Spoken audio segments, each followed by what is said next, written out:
Hello chill guys, कैसे हो भाई। यूनिटी में किलर की एआई हियरिंग बनाना मुझे बहुत टाइम से इरिटेट कर रहा था। यूट्यूब खोलता हूँ तो हर जगह वही पुराने मेथड दिखाए जाते हैं। एआई के पास ओवरलैप स्प्रे कर दे, रेकास्ट कर दे, डिस्टेंस चेक कर दे। Massey and boring. पहली दिक्कत इसमें ये होती थी कि ये परफॉर्मेंस हैवी बहुत होता था। वो हर फ्रेम चेक करता है कि कहीं आवाज़ तो नहीं हो रही किलर। दूसरी बात ये दिक्कत कि ये मेरे जैसे बिगनर प्रोग्रामर्स को जल्दी समझ भी नहीं आ पाता था। और तीसरी दिक्कत ये अच्छे रिजल्ट देने में कामयाब भी नहीं था। तो मैंने मन ही मन सोचा, तो पता चला कि क्यों ना साउंड को ही फिजिकल ऑब्जेक्ट की तरह ट्रीट करा जाए। बस यहीं से एक ओपी आइडिया आया। इसका यूट्यूब पर अभी तक तो कोई प्रॉपर ट्यूटोरियल नहीं है, एंड ये काम करता है स्टूपिडली वेरी वेल। ओके, सो मैं आ गया हूँ अपनी स्क्रीन पे। पहले मैं आपको दिखा देता हूँ प्रोग्रेस कितनी है अभी तक मैंने क्या क्या बनाया किलर में। ये नॉर्मली पहले एक सिलेंडर बनाया मैंने, ये प्रोटोटाइपिंग के लिए बनाया, अभी 3D मॉडल से चेंज नहीं कराया मैंने। इसमें मैंने ऐड कर दिया है रेडियस। अगर इस रेडियस के अंदर ये प्लेयर अगर इधर आता है तो किलर को स्कैन कर लेता है और उसके पीछे दौड़ता है, चेस करता है, जो भी कह सकते हैं, नेब मैश सरफेस के अंदर। ठीक है, अब उसके बाद अगर प्लेयर इस रेडियस से भी बाहर निकल जाता है तो फिर प्लेयर वहीं पर रुक जाता है, क्योंकि अभी तक मैंने पेट्रोल ऐड नहीं करा है। मैं हेयरिंग पे काम कर रहा था, हेयरिंग पे काम कर रहा हूँ इसीलिए वीडियो बनाई, क्योंकि मेरे को एक दिक्कत दिखी कि ज़्यादातर बिगिनर्स क्या कर रहे हैं कि एक रास्ता चूज कर ले रहे हैं जो कि बहुत ही परफॉर्मेंस हैवी है और फ्यूचर प्रूफ भी नहीं है इतना। पहले मैं बताता हूँ इसमें दिक्कत क्या आने वाली है। ट्रेडिशनल मेथड में क्या कह रहा हूँ, ट्रेडिशनल मेथड वो जिसमें किलर के अराउंड एक रेडियस बना दिया जाता है, जिसमें वो स्कैन करता है कि आसपास आवाज तो नहीं हो रही। हर फ्रेम चेक करने का मतलब है कि परफॉर्मेंस अभी बहुत हो जाता है। हर फ्रेम चेक करेगा तो सीपीयू लोड ज़्यादा पड़ जाएगा आपको पीसी पे, जिससे परफॉर्मेंस डिग्रेड भी हो सकता है आपका। सेकंड पॉइंट क्या हो सकता है, हार्ड टू कंट्रोल पर ऑब्जेक्ट।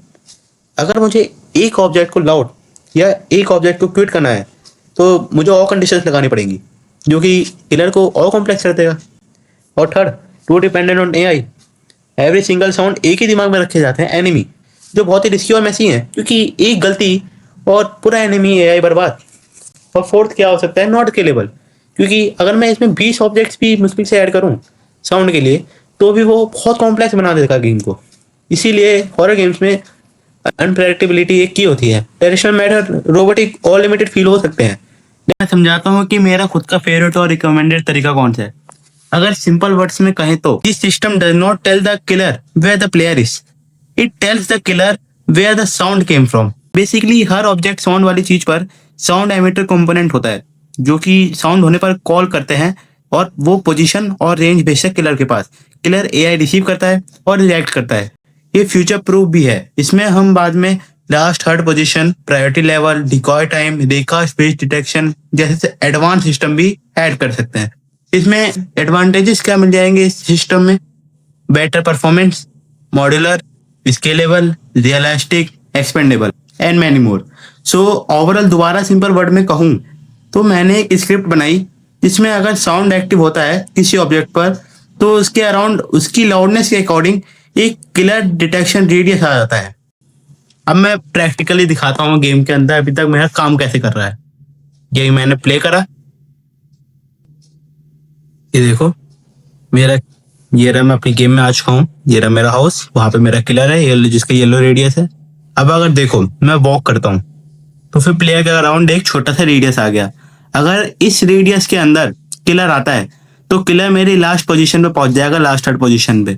अगर मैं रन करता हूँ तो फिर ये रेडियस और भी बड़ा हो जाता है, एंड अगर इसमें आता हूँ तो फिर वो मेरे को चेस करेगा। ठीक है, अब मैं तुम्हें दिखाता हूँ कि कैसे वर्क कर रहा है किलर के पास जाके। ये रहा मेरा किलर, अभी मेरे को नहीं देख पा रहा है, अभी भी नहीं देख पा रहा है। अब देख लेते मेरे को, क्योंकि मेरी वॉक साउंड पे चली गई। अभी मेरे को जब तक मान नहीं देगा, जब तक कि मैं इसकी रेडियस से बाहर नहीं आ रहा था, तब तक कि मेरे को फॉलो करेगा।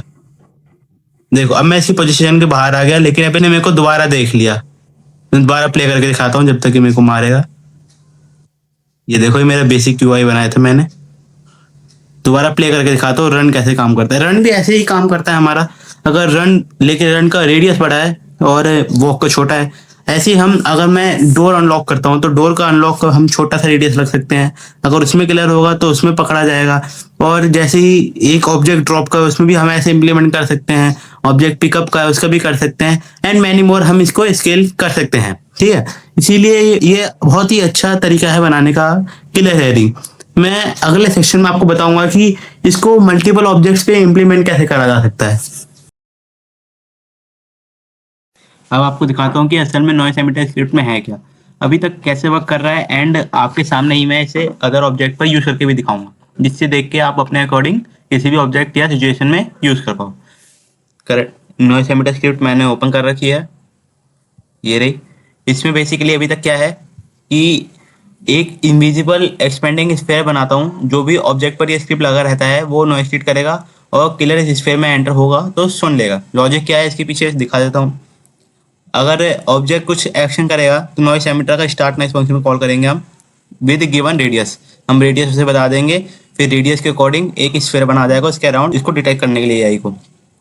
अगर एक्शन बंद हुआ तो स्टॉप नॉइस फंक्शन कॉल हो जाएगा, जिससे कि वो वहीं पर रुक जाएगा स्फेयर वहां पे, और रेंडर नहीं करेगा या फिर डिटेक्ट नहीं करेगा। चलो ये तो थ्योरी हो गई, अब एक एग्जांपल भी करके देख लेते हैं। हम्म, हाँ, ये देखो यहाँ पे मैंने एक लाइटर भी बना रखा है, इसको सिलेक्ट कर लेते हैं। मैंने एक लाइटर भी बना रखा था, दिखाता हूँ प्ले करके अभी तक क्या क्या है इसमें। ये मेरा लाइटर है, इसको पिक करूंगा तो light on light of, light on light of. ठीक है, अब अगर मुझे इसमें चाहिए कि लाइट ऑन या ऑफ करने पे एक साउंड डिटेक्शन फेयर लॉन्च हो, ठीक है, तो उसके लिए मेरे को क्या करना पड़ेगा। सबसे पहले मुझे लाइटर लो पॉली की स्क्रिप्ट को ओपन करना पड़ेगा, जो इसको ऑन या ऑफ का सिस्टम दे रही है। ओपन कर लिया स्क्रिप्ट। अभी तक क्या है इसमें, get button down fire one होगा तो फ्लेम एक्टिव हो जाएगी और ट्रू हो जाएगा, लाइटर ऑन प्ले हो जाएगा। अगर इस ऑन है तो फिर फॉल्स हो जाएगा और ऑफ हो जाएगा। ठीक है, अब हमें क्या करना है कि एक स्फेयर को हमें नॉइस एमिटर स्क्रिप्ट का रेफरेंस लेके हमें नॉइस को ऊपर नीचे करना है। तो हम क्या करेंगे, सबसे पहले हम डिक्लेयर करेंगे नॉइस एमिटर वेरिएबल को। कैसे करेंगे, private noise emitter, noise emitter box. ठीक है, अब हम क्या करेंगे, स्टार्ट फंक्शन में आएंगे और हाँ दोबारा हम सजेशन देते हैं सही। अब इसके बाद हम ऑन फ्लेम होने पे फिर हम क्या कर देंगे, noise emitter dot start noise, start noise कितना चाहिए हमें, अभी टेस्टिंग के लिए 10F कर लेते हैं, बाद में कम ज़्यादा कर लेंगे 10F। और अगर लाइटर प्ले होना बंद हो जाता है तो हमें क्या करना है, noise emitter dot stop noise function call. ठीक है, अभी तक कितना सही है। अब इसको रन करके देख लेते हैं, दिखाता हूँ अब।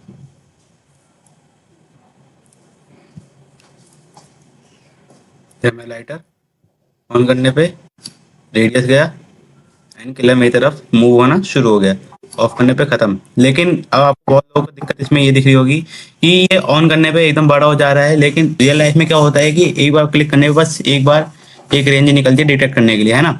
तो अगर आपको वैसा सिस्टम कुछ चाहिए तो फिर आपको कुरिटीन का यूज करना पड़ेगा। मैं आपको करके दिखा देता हूँ।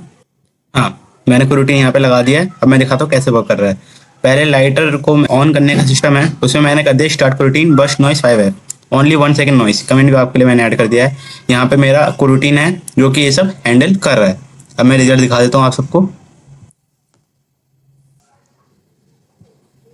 तीनों गेम ऑब्जेक्ट को सिलेक्ट कर लेते हैं, lighter low poly killer and player. हाँ लाइटर, ओके नाउ प्ले।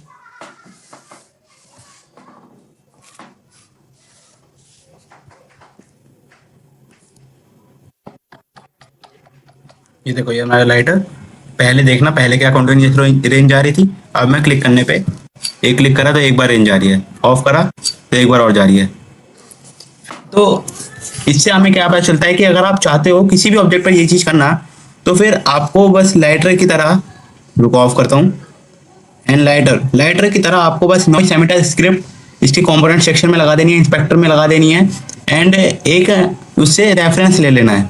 उसके बाद आप किसी भी डोर ड्रॉ ग्लास बोतल फुटस्टेप कुछ भी, आपको सिर्फ यही करने से आपका काम बन जाएगा हेयरिंग के लिए। बस आपको रेंज बतानी है एंड कब कॉल करना है कब नहीं करनी है, या क्रूटीन लगाना नहीं लगाना वो आपकी चॉइस है, वो करना है। जो भी ऑब्जेक्ट में मूवमेंट है इंटरेक्शन है, बस उस मूवमेंट पर स्टार्ट नॉइस फंक्शन को कॉल करना रहता है, किलर ऑटोमेटिकली उस पोजीशन पे टर्न करेगा। ऑलराइट गाइस, सो ये था मेरा यूनिक किलर हेयरिंग सिस्टम का फुल ब्रेकडाउन। अगर आपको डीप डाइव पसंद आया हो तो लाइक ठोक देना, कमेंट करके बताओ नेक्स्ट किस चीज़ का ट्यूटोरियल या ब्रेक डाउन लाऊँ। अगली वीडियो किसकी होगी, डिज़ाइनर की, आर्टिस्ट की, या फिर मैं ही एक और प्रोग्रामर हेल्प लेकर आऊँ, वो भी जल्दी रिवील करेंगे। तब तक के लिए क्रिएट करते रहो, एक्सपेरिमेंट करते रहो और गेम डेव ग्राइंड करते रखो। मिलते हैं नेक्स्ट वीडियो में। May God watch over you.